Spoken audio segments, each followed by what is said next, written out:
Bienvenue sur Que des numéros 10 Agile, le podcast qui te livre tous les secrets pour bâtir une équipe qui ne démissionnera pas dans 6 mois. Je suis Christophe et mes invités sont des managers, des coachs, des leaders du monde agile. Avec eux, nous allons décrypter leur parcours, leur réussite et leur passion de bâtir des équipes performantes sans négliger l'humain. Sans plus attendre, place à l'épisode du jour.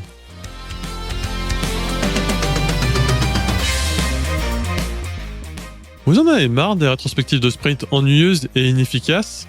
Découvrez Nitro, l'outil de rétrospective en ligne numéro 1 en France. Avec plus de 60 activités prêtes à l'emploi, vous allez enfin découvrir ce qu'est un moment d'équipe, ludique et efficace. En plus d'offrir la meilleure expérience de rétrospective, Nitro vous permet aussi de vérifier l'état santé de votre équipe et de mesurer l'impact des plans d'action à travers le temps. Nitro rassemble donc tout ce qu'il vous faut pour aider votre équipe à s'améliorer en continu.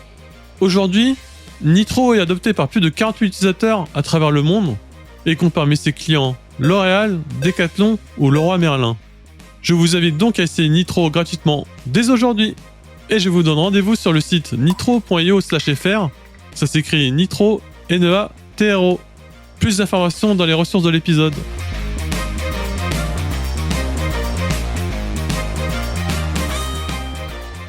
Bonjour à tous et à toutes. Bienvenue dans ce nouvel épisode du podcast Que des numéros Agile. Je suis Christophe. Et aujourd'hui, j'ai l'honneur d'avoir une invitée de grande marque. Elle prend la parole sur LinkedIn en tant que RH, sur les sujets RH. Et elle casse LinkedIn à chaque fois, à chaque post. donc, donc c'était obligé que je l'invite sur mon podcast. Marianne, est-ce que tu peux te présenter ? Merci Christophe, là tu me lances sur les grandes roues là. Bah écoute, merci en tout cas pour ton invitation, ça me fait super plaisir. Et donc pour me présenter, moi j'ai fondé TDX Talent Design d'Expérience il y a 1 an afin d'aider les entreprises à attirer et à fidéliser leurs talents autour de nouvelles pratiques RH et de l'expérience collaborateur. Donc moi j'interviens au niveau stratégique sur tous les process, recrutement, intégration, parcours d'évolution, les départs et la QVT. Et j'avais travaillé avant 7 ans dans les ressources humaines, dans différents secteurs industriels et sur plein de postes différents, que ce soit au niveau opérationnel, au siège, sur du plus stratégique, sur du RH généraliste. Enfin voilà, j'ai une vision assez 360 degrés. Et du coup, aujourd'hui, je travaille avec tout type d'entreprise, autant des grands groupes qui ont besoin de transformer leurs pratiques RH, que des toutes petites entreprises qui ont une mission impact fort et qui ont envie d'avoir des bonnes pratiques et d'aller dans le bon sens dès le départ. Des PME aussi qui sont en plein développement, en pleine croissance et qui ont envie de se restructurer. Et des startups très novatrices déjà dans leurs pratiques RH, mais qui ont envie de continuer à innover. Voilà. Ouais, merci Marianne. Comme tu le sais, le slogan du podcast, c'est bâtir une équipe qui ne démissionnera pas en 6 mois. Donc, je vais te lancer sur un sujet, si c'est OK pour toi. Comment on recrute justement ces personnes-là, hein ? Comment on recrute des numéros 10 dans une équipe ?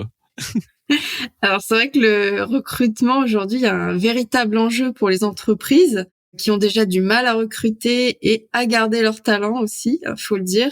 Parce que le but, c'est de recruter, mais aussi de maintenir les équipes en place. Et en général, un salarié part dans les 12 mois suivant sa désillusion. Je dis bien sa désillusion, puisque des fois, la désillusion commence 2 mois après l'intégration. Et c'est un coût énorme pour les entreprises, donc que ce soit financier ou humain, on le voit bien. Et quand on engage du temps, de l'argent et toutes les parties prenantes, les dirigeants d'entreprise, les RH, les managers, les collègues aussi, sur chaque process, en plus, recrutement, intégration jusqu'au départ, clairement, en fait, ça casse un collectif. Quand on n'y parvient pas, ça empêche aussi de créer un collectif, de se construire et que d'avoir un turnover récurrent. Et toutes ces places vacantes dans les équipes, c'est compliqué. Et donc, recruter aujourd'hui, c'est un véritable enjeu et on peut le faire de plein de manières différentes. Mais pour moi, dès le départ, pour recruter, il faut bien définir déjà les profils, surtout quand on veut recruter les pépites, les talents, les meilleurs. Et donc, c'est très important aujourd'hui de ne pas faire d'erreur de casting parce que souvent les entreprises, c'est vrai qu'elles ont tendance à vouloir recruter le mouton à 5 pattes ou le clone figé d'une personne en poste ou qui est déjà partie. Donc, c'est vrai que la définition du profil avant de commencer le recrutement est extrêmement importante. Beaucoup d'entreprises sont déçues souvent du nombre de candidatures reçues ou de la qualité des profils. Et moi, ce que j'aime leur rappeler, c'est de mettre leur énergie à la détection des potentiels durant ces process de recrutement et même pendant l'intégration, valoriser les talents, favoriser la transmission à double sens, parce qu'une personne nouvelle, elle a des choses à transmettre, et les équipes en place aussi. Donc c'est pour ça que je dis bien à double sens. Privilégier l'accompagnement et la formation pour que justement tout se passe bien. Et donc en fait, c'est dans cette vision-là qu'il faut vraiment rester pour définir le bon profil et recruter le profil qui sera la pépite, puisqu'il faut rester très objectif dans ces recrutements finalement pour qu'il soit le plus bénéfique possible. Voilà. Ouais, je pense que tout le monde recherche souvent ce mouton à 5 pattes ou cette pépite. Toi, comment tu t'y prends justement avec toutes tes boîtes que tu as accompagnées, comment tu t'y prends justement pour justement détecter déjà déjà comment les attirer, et après comment tu dis que ça en entretien, comment tu t'y prends en fait? Tu as un 7e sens? Alors non, en fait, c'est vraiment une question d'objectivité. Pour moi, il faut, quand on définit un profil, enfin déjà avant de se lancer sur le marché il bouge énormément. Les besoins d'un commercial n'est pas le même qu'il y a 5 ans. C'est pour ça que je dis que quand on recrute, même si on a déjà recruté ce même type de profil, il faut pas rester figé. Il faut compter sur les compétences de l'équipe actuelle, les compléter avec les savoir-faire. Il faut se dire, voilà, si je recrute aujourd'hui, il faut peut-être que je complète les savoir-faire qui sont déjà en entreprise. Prévoir aussi les compétences à venir qui sont en adéquation avec l'évolution du marché. Et donc pour ça, moi ce que je fais, c'est que je fais un brief complet avec les managers, avec les personnes qui sont parties prenantes, même avec les collègues qui sont parties prenantes de ce nouveau poste qui s'ouvre, analyser les tâches, les responsabilités, évaluer les besoins, interroger les employés, faire une analyse complète. Enfin, tu vois, il y a tout un travail de construction pour que ce soit aligné et avec l'ADN de l'entreprise et avec le marché actuel, les besoins, les attentes sur ce type de poste. Et après, comment on fait pour attirer ces personnes-là une fois qu'on est bien aligné avec sa cible, avec le marché, avec nos propres besoins? Ça se fait super naturellement, en fait. Tu vois, moi, je construis énormément avec mes clients parce qu'en fait, la construction en amont de la mise en action, elle a des bénéfices énormes. Donc, c'est vraiment une question de construction. Pareil, après, comment on fait pour engager un candidat qui s'est intéressé à nous? Dès les premiers contacts, c'est pareil, c'est la construction d'un process de recrutement bien élaboré qui soit le plus court possible, le plus impactant, qui crée une expérience candidat intéressante et stimulante pour le candidat, pour vraiment l'engager, lui donner envie de venir. Et le but aussi, c'est de le projeter dans l'entreprise, sur le poste. Donc en fait, tu vois, il y a plein de techniques comme ça pour engager dès le départ et donner envie de rentrer en entreprise, et pas que l'entreprise se fasse ghoster par les candidats, que ce soit pendant le process ou que ce soit même des fois à l'arrivée. Même si un candidat signe, aujourd'hui, si on le tient pas en haleine, il est susceptible qu'il ne vienne pas le jour J. Voilà. Ouais, justement, t'as quoi comme technique justement pour justement améliorer l'expérience candidat, hein? Parce que je vais être abrupt, moi ça fait 20 ans que je suis dans le monde du travail, et j'ai vu que les process de recrutement, certaines boîtes c'est OK, mais il y en a où ça a pas changé en fait, depuis des années. T'as quoi comme technique justement pour un peu moderniser et engager justement ces candidats-là, hein, dans l'expérience de recrutement? Créer une expérience candidat, déjà, ça se fait dans la communication et ça commence par l'offre d'emploi ou le premier contact visuel. Et pour moi, c'est super important de storyteller ces offres d'emploi, par exemple, pour donner le plus d'informations possible, donner envie, donner une certaine dynamique dans la communication. Et aussi verbalement, ça se fait aussi dans l'accompagnement de la personne tout au long de son process de recrutement. Ça se fait dans les communications qu'on met en place, la transparence, la clarté des messages qu'on veut transmettre, parce qu'en fait, la marque employeur, elle est aussi pendant le process de recrutement. Donc, c'est hyper important de créer des adeptes, des personnes qui sont fans de la marque, de l'entreprise pendant le process de recrutement.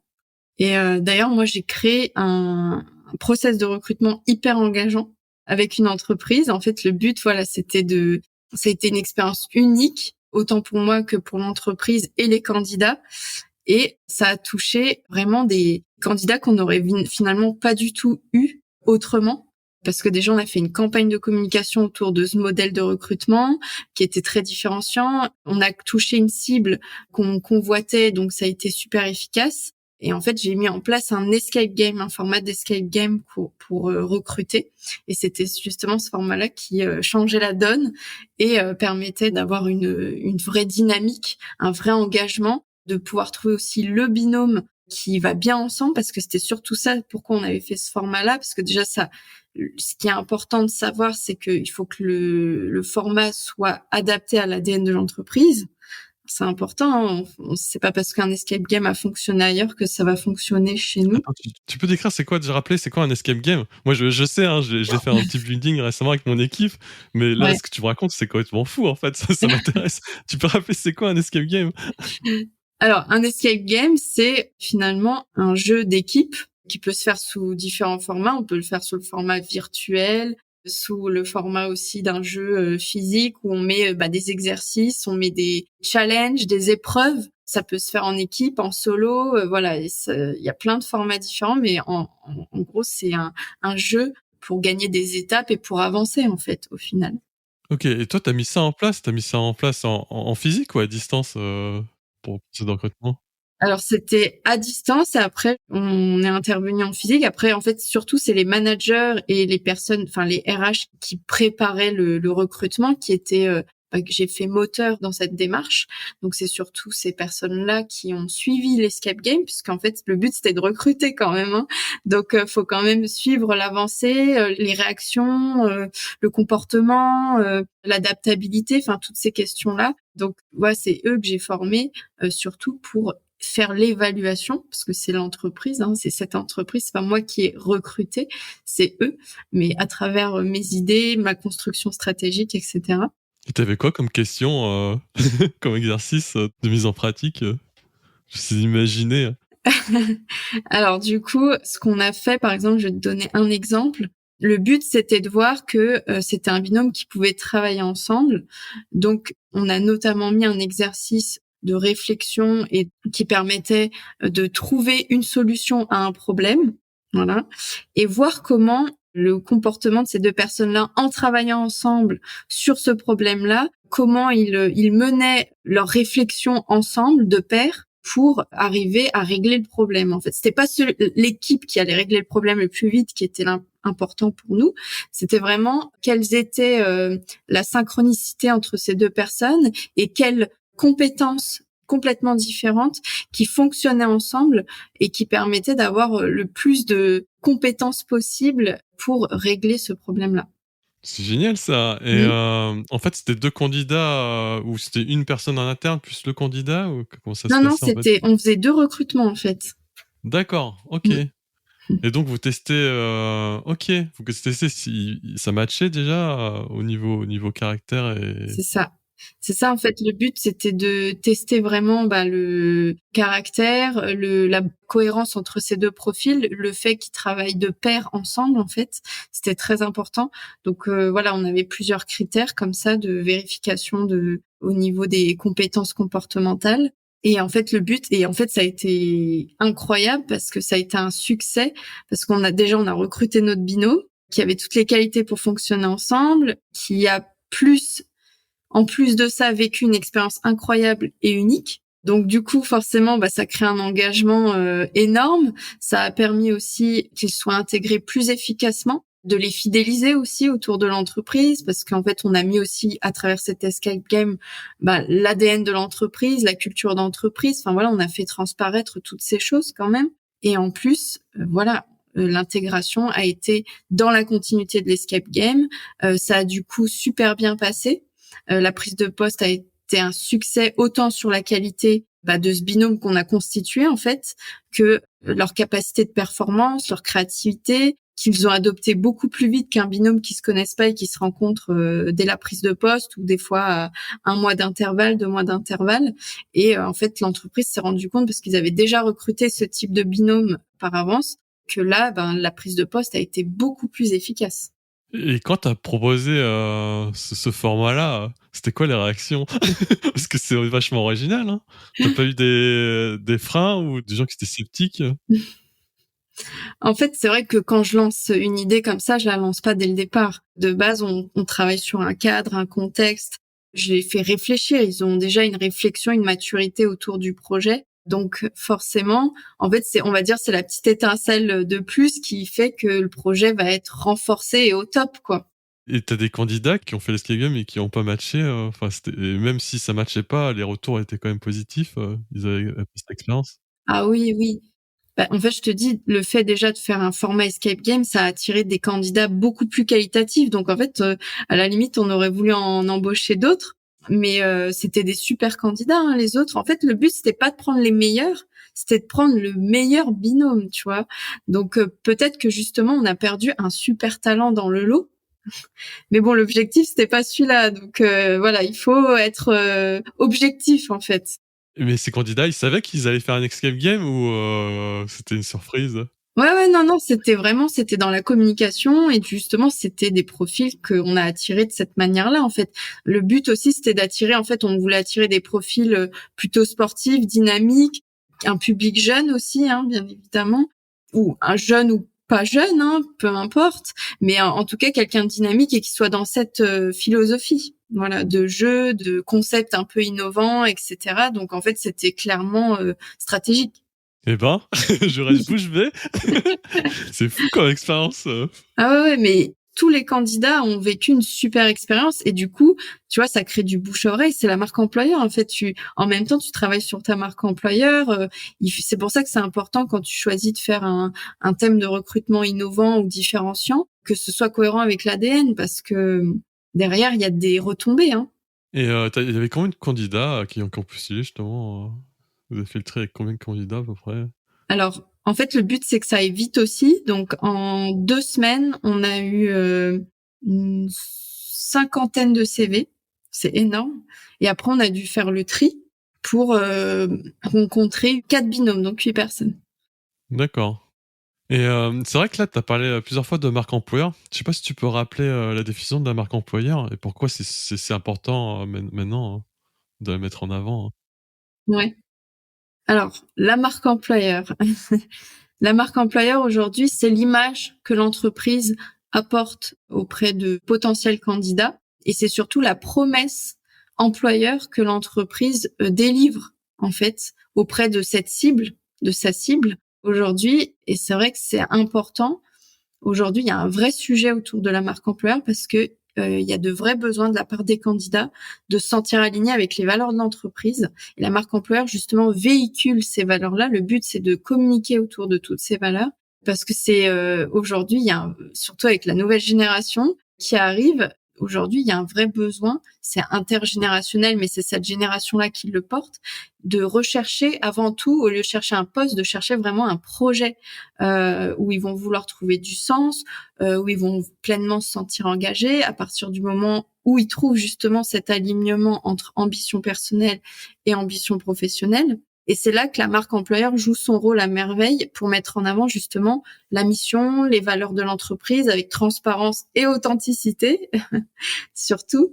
Et c'est un levier d'attractivité puissant, surtout pour attirer des équipes entières autour de valeurs communes, parce qu'en fait, c'est ça l'objectif, c'est de construire des équipes dans les entreprises. Et donc, c'est important que ces valeurs soient véhiculées pour justement attirer les personnes qui adhéreront à nos valeurs. Et c'est le meilleur moyen aussi d'engager à travers toutes ces valeurs en amont du process de recrutement. Et comme ça, on peut créer un vrai vivier candidat, avoir accès à une communauté de candidats plus qualitatifs qui adhèrent complètement à ce que fait l'entreprise. Donc, c'est hyper important de travailler sur ce sujet-là. Voilà. Moi, je trouve que t'en parles pas trop, je pense que t'es modeste. T'as beaucoup d'audace, en fait, de proposer justement ce genre de format. Enfin, juste le format d'escape game, j'aurais jamais pensé sortir ça. D'où ça devient un peu ces idées-là, cette inspiration-là? Parce que là, tu me parlais d'escape game, mais ça se trouve, t'as encore d'autres dingueries que tu nous dis pas encore. Alors, toutes ces idées-là, déjà, ça part toujours de quelque chose de stable et de solide, parce que voilà, moi, je travaille vraiment sur la stratégie RH. Je m'adapte énormément aux entreprises, donc je fais tout un travail déjà en amont d'introspection sur l'entreprise, de recherche, de connaissances sur le marché actuel, de toute mon expertise et mes connaissances sur toute la partie RH, construction de process, etc.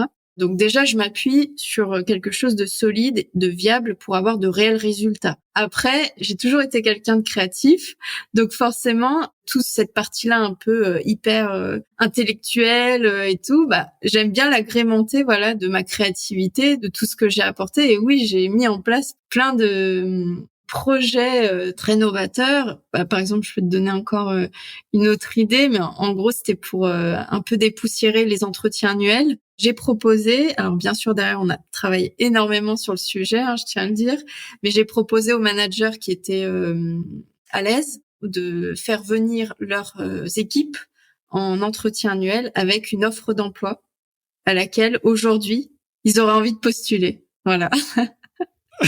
Mais c'est fou ça. Mais oui, donc du coup, ouais, déjà, t'as bien étudié le profil d'entreprise et de leur culture pour que justement il y a quand même de la sécurité psychologique. Oui. Parce qu'il y a des entreprises, t'arrives avec une offre d'emploi, ils ont trop peur de partir, tu vois. Enfin, et ça donnait quoi en fait, le résultat de ces entretiens-là? Alors en fait l'objectif, donc il y avait quand même un cadre derrière d'objectifs stratégiques de l'entreprise autour de l'entretien annuel, mais en fait le but en fait de cet exercice-là, c'était de délier les langues, parce qu'aujourd'hui c'est hyper important de connaître le ressenti des collaborateurs, les attentes, les besoins, et aujourd'hui un collaborateur il parle pas forcément ouvertement à son manager. Et donc, cet outil permettait de délier les langues. Ah oui, pourquoi tu postulerais à cette offre? Alors, peu importe si c'est vrai ou pas, s'il serait capable de postuler ou pas. En fait, faut pas aller au-delà de ça et se dire, voilà, aujourd'hui, on a l'opportunité d'en parler ouvertement. Dis-moi concrètement pourquoi tu postules, parce qu'il y a du télétravail, parce que en ce moment, bah, j'ai besoin dans ma vie personnelle d'équilibre, et dans cette offre, il y a du télétravail, tu vois. Donc, il y a eu plein de sujets abordés où, par exemple, bah, dans cette entreprise, j'aimerais développer cette expertise-là, mais je peux pas. Et je sais que si je postule à cette offre, ben, je pourrais le faire. Et en fait, ça ouvre le champ des possibles. Ça permet au manager de comprendre en profondeur, je dis bien en profondeur, les attentes et le pourquoi, en fait, et d'évaluer ce pourquoi et de se dire, voilà, est-ce que nous, donc on revient vers toi, j'ai compris ton besoin, tes attentes, on reviendra vers toi, voilà, c'est à chaud, hein, donc on peut pas prendre des décisions dans l'entreprise, et peut-être qu'on te suggérera des choses, et peut-être qu'aujourd'hui il veut un équilibre, et il se dit le télétravail ça serait un bon équilibre, mais l'entreprise pourrait lui proposer de la flexibilité d'horaire, tu vois. C'est pas parce qu'on a une idée en tête que voilà qu'il y a qu'une possibilité. Et le résultat a été incroyable parce qu'au final ça a recréé une communication entre les managers et les salariés, en tout cas une confiance. Voilà, on a retrouvé une vraie confiance. Ça a permis aussi à l'entreprise de se remettre en question sur ah mince, bah sur le marché il se passe ça et nous on est un peu en retard, tu vois. Voilà, et ça a permis aussi de créer des réponses à des attentes qui étaient méconnues. Voilà. Donc ça a été que positif en fait. Et tu vois, c'est une idée toute simple qui ne coûte rien. Donc il y a du travail quand même en amont pour avoir un positionnement fort autour de ce concept. Mais les résultats, en fait, le but c'est d'avancer en fait. Donc voilà, c'était vraiment ça l'objectif. Eh ben dis donc. Franchement, je suis vraiment surpris et j'adore ce que j'entends là, franchement. Mais t'as raison en fait. Si tu veux garder les gens soudés et surtout engagés dans les défis, parce qu'il y a beaucoup de défis, hein, il faut connaître les gens en fait. Il faut connaître les gens, il faut leur demander. Et surtout leur mettre un cadre où ils puissent se dire, on a des idées à proposer. On peut oser en fait. On peut oser. Hein. Oui, c'est ça. Et plus on va communiquer ensemble, plus on va se donner des idées. Ah ouais, toi tu veux du télétravail, mais nous ça va pas être possible. Par contre, on peut te proposer ça, et parce que j'ai compris ce qui t'embêtait vraiment dans ce problème d'équilibre vie pro vie perso, et je pense que cette idée-là pourrait être intéressante pour toi. Enfin voilà, il y a vraiment, on s'écoute en fait. Très bien, Marianne. On va arriver au bout de cette première partie de podcast. Je sais pas si c'est des Ouais. choses que tu voulais rajouter, des choses qu'on a oublié de dire. Non, c'était top. On a balayé des choses très intéressantes, je trouve. Ça marche. Ok, Marianne, on va partir à la deuxième partie de podcast. Je vais parler un peu de ton mode de vie, ton état d'esprit. Ouais. Généralement, je ne coince jamais les gens, donc tu n'es pas obligé de répondre. Mais allons-y. Si une journée faisait plus de 24 heures, alors qu'est-ce que tu ferais? Alors ça, c'est une vraie question. Peut-être que je mènerais une double vie. Non, je sais Une pas. double Non, vie? vraiment, en fait, je pense que aujourd'hui, depuis que je suis entrepreneur, en fait, quand t'es entrepreneur, ou même quand t'as un métier qui prend énormément d'énergie, qui a énormément de facettes et de besoins, de positionnement sur plein de domaines différents. En fait, je pense qu'aujourd'hui, j'ai réussi à trouver un bel équilibre vie pro, vie perso, justement, que je continue à alimenter autant dans ma vie professionnelle, donc ce qui me donne une vraie dynamique de travail aujourd'hui. Et dans la vie perso aussi, je tends de plus en plus vers une vie saine qui me permet de trouver ce bel équilibre entre toutes ces valeurs et ces projets de vie qui ont de l'importance pour moi. Donc en fait, c'est vraiment une remise en question de pas se laisser happer par le travail. C'est une vraie remise en question sur tout, sur comment j'ai envie de travailler, comment j'ai envie de vivre ma vie.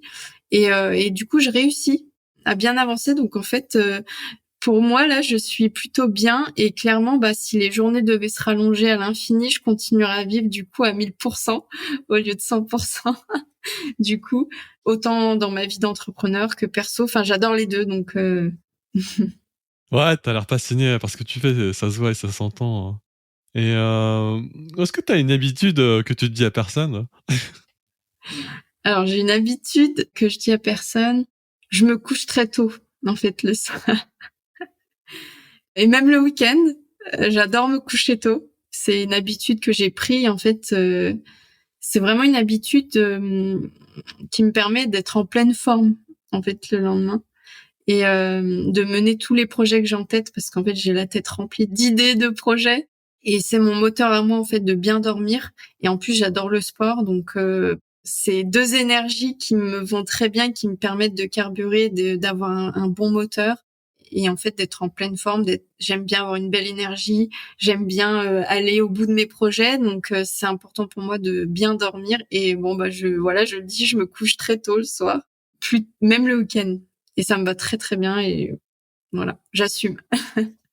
Et tu fais quoi comme sport? Alors, je fais, je fais beaucoup de cardio, du renforcement musculaire. Et donc ça, c'est mes petits points habituels. Et après, je fais du roller. J'adore les sports de glisse, donc je fais du roller, du ski, de la planche à voile aussi.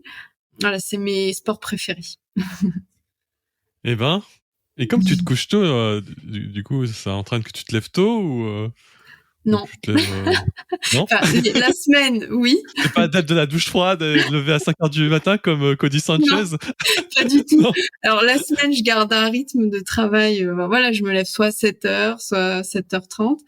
Et le week-end, par contre, si je peux faire une grasse mat jusqu'à 11h, je le fais. Voilà. Mais ça m'empêche pas de dormir. D'accord. Et du coup, là, je peux enchaîner avec LinkedIn. Donc maintenant, on Ouais. sait que LinkedIn, tu répondras pas à tes messages le soir, Non. vu que c'est que je tôt. Non, non, blague à part, t'as un engagement de malade sur LinkedIn. Et Ouais. c'est quoi ton secret, en fait? En fait, c'était pas forcément voulu parce que c'est vrai que j'avais des objectifs, mais pas autant que ce que j'ai aujourd'hui. En fait, quand je me suis lancée, j'avais conscience, quand je me suis lancée en tant qu'entrepreneur, pas sur LinkedIn, mais j'avais conscience que ce serait difficile de convaincre et d'insuffler autour de bonnes pratiques RH et de l'expérience collaborateur. Et je me suis dit, qu'est-ce que je peux faire pour me faire entendre et pour faire adhérer, quoi. Et tout simplement, et en fait, je me suis dit, pourquoi pas porter ma voix autour de cette mission? J'ai rien à perdre. Justement, j'y crois, moi. Donc, peut-être que j'aurai du monde qui va y croire avec moi. Et au contraire, je me suis dit, j'ai rien à perdre, j'ai tout à gagner. Et donc, j'ai décidé de communiquer très largement autour de cette approche. Donc, notamment en postant sur LinkedIn. Bon, après, je fais aussi des conférences. Je fais pas que des réseaux sociaux. Donc, je fais plein d'autres choses autour et des lives, des podcasts, justement. Et sur tous ces sujets pour éveiller les consciences et aussi avoir forcément un peu de notoriété dans mon domaine qui est un peu nouveau, quoi. C'est pas commun. Et d'ailleurs, tu vois, quand je parlais que je savais que la tâche ne serait pas simple et que je me suis lancée sur les réseaux sociaux, j'ai fait un post il y a pas longtemps et tout le monde m'a ressorti cette phrase que j'ai écrite. Porter une mission qui transforme le monde de demain, c'est déployer sans cesse une énergie qu'il faut avant tout incarner et transmettre. Et tu vois, j'avais vraiment en tête ces deux mots, incarner et transmettre, et je me suis dit, si je me lance, c'est ce que je veux révéler dans mes posts. Donc, je m'attendais pas à autant d'intérêt, je te l'avoue. Je voulais au moins avoir, tu vois, un semblant de notoriété. C'était déjà pas mal, mais aujourd'hui, c'est vrai que j'ai des retours incroyables. J'ai un engagement fort autour de ces sujets. En fait, c'est des sujets qui touchent tout le monde. C'est vrai que je m'attaque à un sujet qui touche le monde du travail, en fait. Donc, c'est pour ça que je pense que j'ai un bel engagement et je pense que c'est dans la manière de transmettre le message et de l'incarner. qui change la donne. Et c'est vrai que aujourd'hui, j'ai une communauté qui me porte dans cette mission. Moi, je portais ma mission toute seule et aujourd'hui, ils me portent complètement. Je suis hyper reconnaissante de toutes les personnes qui me suivent. Et c'est vrai qu'on me dit souvent, continue surtout, Marianne. On me dit ça tout le temps. Continue surtout. Genre, on a besoin de ça. Et voilà. Donc, j'ai pas de recette. En fait, j'ai voulu transmettre ce que j'avais au fond de moi et tout simplement. Voilà. Ouais, j'entends ce que tu dis. Moi, quand j'ai commencé sur LinkedIn, c'était comme toi, en fait. C'était vraiment pour me créer une audience et vraiment rencontrer de nouvelles personnes. Que comme disait Naval Ravikant, t'écris pour des personnes que t'as pas encore rencontrées. Elles pensent comme toi, mais tu les as pas encore rencontrées.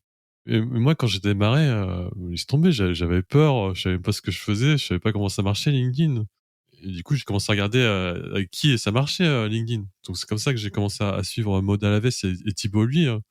Et toi, quand t'as démarré, t'avais déjà des figures, des exemples qui t'intéressaient ou J'ai suivi les un peu mêmes que toi.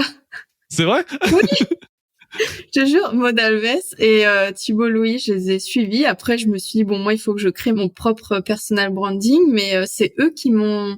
Moi, j'aime bien lire, analyser, comprendre, m'inspirer. Et c'est eux qui, vraiment, ont été mes 2 premières têtes que j'ai suivies, ouais. Ah, on est pareil, hein. Ouais, Maud Alaves, à chaque fois, elle est comme toi, Maud Alaves. Quand elle fait un post, ça part en sucette, en fait. Il y a tous les aussi. amis, il y a toute l'audience qui arrive et puisque, en fait, ça parle aux gens, en fait. Ouais. Ça parle aux gens, elle incarne ce qu'elle dit et ce qu'elle fait et ça touche les gens. Ah, mais c'est marrant qu'on suive les gens. Mais t'as pas suivi leur formation ou de bootcamp dessus? Non, non, non, j'ai pas fait de formation. Je te dis, j'ai beaucoup lu, j'ai beaucoup testé, hein. Tu sais, moi, je me suis lancée en août 2022 et c'est vraiment en mai 2023 que j'ai commencé à être au-delà de 100 likes sur chacun de mes posts. Voilà. Donc, j'ai aussi testé. Au début, j'avais 0 commentaire, hein. Et au début, j'avais 3 likes. Puis, je suis restée longtemps à une vingtaine, trentaine de likes. Et puis ça s'est fait petit à petit. J'ai aussi un peu changé ma manière d'écrire. J'ai senti ce qui touchait les gens. Enfin, c'est un ressenti, je trouve. Il faut pas faire comme les autres. Il faut faire comme ce que tu as envie de faire ressentir. Enfin, ce que les gens te font ressentir, ce sur quoi ils adhèrent. Il faut ressentir les choses et s'y adapter en fait. Génial. Et j'imagine que les entreprises que tu accompagnes, tu les pousses aussi à prendre la parole sur LinkedIn? Ouais. Ah oui, oui. Sur les réseaux sociaux et j'ai plein d'arguments. Mais déjà, c'est vrai que moi, comme j'ai un certain positionnement, c'est vrai qu'on me dit, Marianne, tu dois être face à des entreprises qui veulent pas avancer vers des nouvelles pratiques RH. Mais en fait, moi, c'est les entreprises qui ont envie d'avancer qui me contactent forcément. Donc, c'est vrai que j'ai plus de facilité à ce moment-là. Mais en fait, elles ont besoin d'être... En fait, les entreprises sont de plus en plus ouvertes à tous ces changements. Sauf que, voilà, elles ont différents niveaux de maturité. Il y en a qui veulent de l'info pour le moment avant de se lancer. Il y en a qui ont besoin d'être accompagnés. Enfin voilà, il y a plusieurs étapes. Mais du coup, elles sont ravies d'être accompagnées. Hein. Toi, tu pousses plus la page entreprise ou le CEO de partager un peu sa vision? Ou Le comme tu as dit, tu CEO. t'adaptes. Le CEO, Ouais. directement? Ouais, c'est important. Au départ, quand j'étais pas dans les réseaux sociaux, je me disais, mais pourquoi Elon Musk, il fait toujours le clown sur les réseaux sociaux? Enfin, Ah il oui. est riche, il a réussi. Je comprends pas pourquoi il s'expose sur les réseaux sociaux parce qu'il se prend des tornades. Je comprenais pas au départ. Et en fait, à force de poster, on commence à avoir sa vision. Bon, des fois, il sort des blagues, hein, comme Mm. Thibaut, comme Thibaut lui. Mais des fois, il sort des idées business ou des idées un peu originales, tu vois. Et je comprends maintenant pourquoi il prend la parole. Comme disait Nina Ramen, quand tu prends la parole, tu prends aussi le pouvoir. Donc je sais pas si c'est un peu l'influence ou faire grandir sa marque, hein. Tout le monde connaît Tesla, hein. Tout le monde connaît Tesla, enfin c'est Bah ouais, c'est vrai que tu prends le pouvoir d'une certaine manière parce qu'en fait, t'influences déjà. Et en plus, tu augmentes ta notoriété et ta crédibilité. Donc forcément, ça change la donne. ça, ce sera un autre épisode que je Ouais. creuserai de podcast. OK, j'ai fini avec une dernière question, Ouais. c'est quoi le voyage qui t'a le plus marqué, Alors, le voyage qui m'a le plus marqué, moi j'ai vécu 4 ans en Guyane, voilà. Donc juste pour situer, la Guyane c'est au-dessus du Brésil, donc en Amérique du Sud. Et j'ai vécu 4 ans intenses. J'ai adoré ce que j'ai vécu. Et en fait, surtout, tu sais, on dit souvent, quand on part en voyage, alors c'était une expatriation, quoi, plus qu'un voyage. Mais pour moi, ça a été quand même, ça a fait l'objet d'un voyage parce que j'ai parcouru la Guyane. Voilà, j'ai appris des choses, j'ai voyagé, en fait, dans ce pays. Et en fait, on gagne un bagage. En fait, on part avec un bagage, mais on gagne un nouveau bagage quand on repart. Et c'est un bagage que j'ai emporté avec moi et que je garde encore aujourd'hui. Et donc, je pourrais parler des balades sur la plage, des randonnées, des découvertes du territoire, de la forêt, tout ce qui est l'environnement local, etc. Et ça, j'en ai des super souvenirs. Mais moi, ce que j'ai vraiment retenu particulièrement et qui aujourd'hui fait mon bagage, c'est que j'ai adoré l'ambiance chaleureuse de ce pays, la bonne humeur, le fait que ce soit un rythme beaucoup plus léger qu'en France. Donc c'est hyper dépaysant et en fait ça m'a permis aujourd'hui de me donner un autre regard sur la vie. On peut avoir des rythmes différents de vie et c'est même bénéfique d'accepter ces rythmes pour avancer et se dire voilà, on n'est pas obligé d'être tout le temps à 100%, on peut aussi bien le vivre et vivre bien et mieux et avancer mieux aussi en levant un peu le pied et en ayant des moments comme ça qui plus légers. Voilà. Et la deuxième chose aussi que j'ai retenue de ce beau voyage, c'est aussi que c'est une région d'outre-mer très cosmopolite. Il y a une diversité d'origines ethniques énorme. Enfin, vraiment, il y a les Guyanais, les Brésiliens, tous les Martiniquais, Guadeloupéens, Surinamiens. Il y a des Hmong, il y a des Chinois, il y a les Amérindiens, puisqu'on est sur le territoire. On est en Amérique du Sud. Il y a les métropolitains, du coup, qui viennent en Guyane aussi. Et donc, il y a une ethnie comme ça, toutes ces ethnies qui se mélangent en plus, beaucoup plus que dans d'autres pays dans les Antilles, qui se mélangent complètement et très facilement.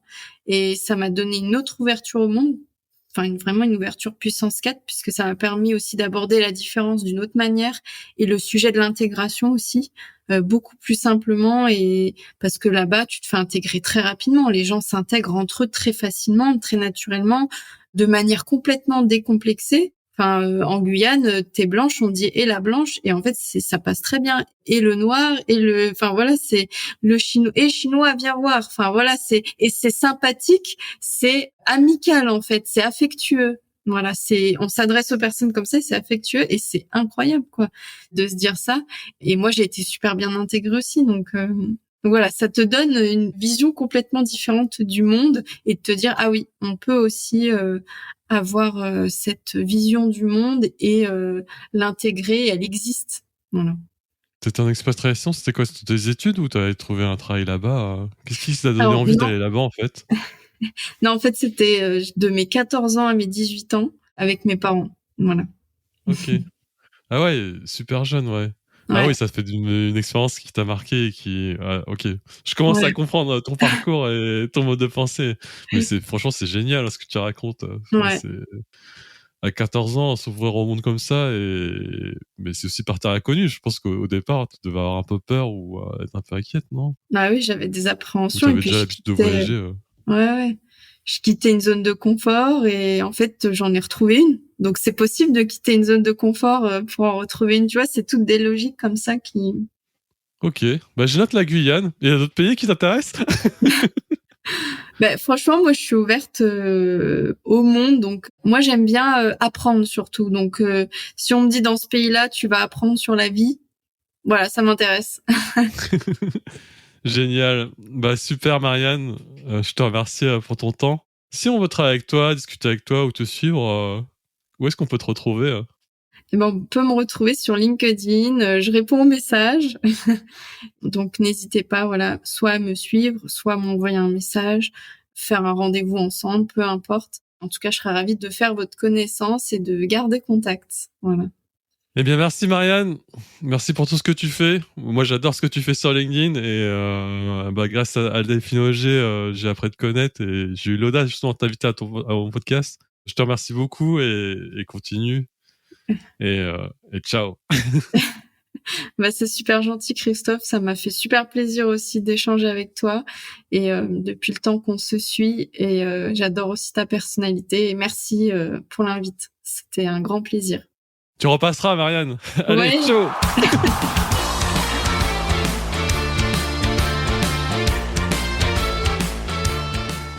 Si l'épisode vous a plu, n'hésitez pas à mettre 5 étoiles sur Apple Podcast et Spotify. Ça m'aiderait énormément pour la diffusion du podcast. Je vous remercie pour votre temps et à bientôt.